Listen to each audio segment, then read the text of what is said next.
Hello guys, welcome back to another fact video.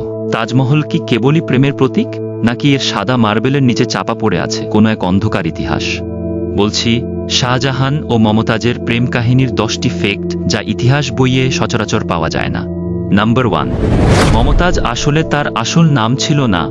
তাজমহলের সেই প্রিয়তমার জন্ম নাম ছিল অর্জুমান্দ বানু বেগম। শাহজাহান তাকে ভালোবেসে নাম দিয়েছিলেন মমতাজ মহল, যার শাব্দিক অর্থ হল রাজপ্রাসাদের রত্ন বা jewel of the palace. Number 2, Mumtaz Mahal কেবল অন্তঃপুরেই থাকতেন না, তিনি ছিলেন শাহজাহানের প্রধান রাজনৈতিক উপদেষ্টা। এমনকি গর্ভবতী অবস্থায়ও তিনি শাহজাহানের সাথে যুদ্ধাভিযানে যেতেন। তার এই সাহসিকতাই তাকে শাহজাহানের সবচেয়ে প্রিয়তমা করে তুলেছিল। নাম্বার 3, মমতাজ মহলের মৃত্যু হয়েছিল 14তম সন্তান জন্ম দেওয়ার সময়। একটানা 30 ঘন্টা প্রসব বেদনায় ছটফট করার পর তিনি শেষ নিঃশ্বাস ত্যাগ করেন। তার মৃত্যুতে শাহজাহান এতটাই শোকাগ্রস্ত ছিলেন যে কয়েক মাসেই তার মাথার সব চুল সাদা হয়ে গিয়েছিল।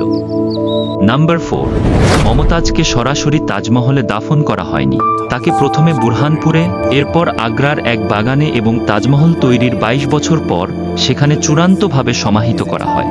নাম্বার 5, তাজমহল বানাতে সময় লেগেছিল 22 বছর এবং কাজ করেছে প্রায় 20,000 শ্রমিক।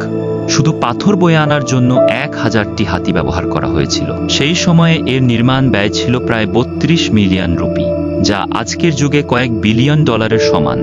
অনেকে বলে শাহজাহান নাকি তাজমহল বানানোর পর শ্রমিকদের হাত কেটে ফেলেছিলেন, কিন্তু ইতিহাসে এর কোনো প্রমাণ নেই। নাম্বার 6, তাজমহলের চারপাশের মিনার কিন্তু একদম সোজা নয়।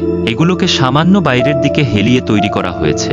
লজিক হলো, যদি কখনো বড় ধরনের ভূমিকম্প হয় তবে মিনারগুলো যেন মূল মাজারের ওপর না পড়ে বাইরের দিকে পড়ে যায়।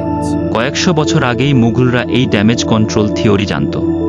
নাম্বার 7, তাজমহলের গায়ে লেখা কোরআনের ক্যালিগ্রাফিগুলো নিচ থেকে দেখলে সব একই আকারের মনে হয়, কিন্তু বাস্তবে উপরের দিকের অক্ষরগুলো নিচের চেয়ে অনেক বড় করে খোদাই করা হয়েছে, যাতে নিচ থেকে তাকালে মানুষের চোখে সবগুলো অক্ষর সমান মনে হয়।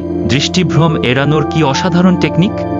নাম্বার 8, তাজমহল মহাবিশ্বের অন্যতম নিখুঁত প্রতিসাম্য বা সিমেট্রির উদাহরণ। এর প্রতিটি মিনার, দেয়াল এবং বাগান একদম সমান সমান। কিন্তু এই নিখুঁত স্থাপত্যে শাহজাহানের নিজের কবর একমাত্র অমিল জিনিস বা সিমেট্রিহীন। মমতাজের কবরের পাশে তার কবরটি কিছুটা অসামঞ্জস্যপূর্ণভাবে রাখা হয়েছে, কারণ মূল নকশায় শাহজাহানের কবরের কোনো জায়গা ছিল না।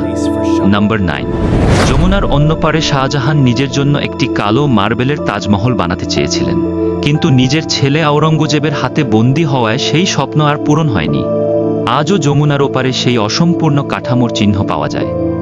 নাম্বার 10, জীবনের শেষ 8টি বছর শাহজাহান কাটিয়েছিলেন একটি অন্ধকার কারাকক্ষে নিজের ছেলের হাতে বন্দী হয়ে। সেখান থেকে তিনি শুধু জানালার ফাঁক দিয়ে তাজমহলের দিকে তাকিয়ে থাকতেন, যেখানে তার প্রিয়তমা স্ত্রী চিরনিদ্রায় শায়িত ছিলেন। ভালোবাসার এই গল্পটা যতটা সুন্দর মনে হয়, বাস্তবে ততটাই রহস্যময় আর কষ্টের। এমন সব ঐতিহাসিক রহস্য জানতে সাবস্ক্রাইব করুন ফ্যাক্ট থিওরি।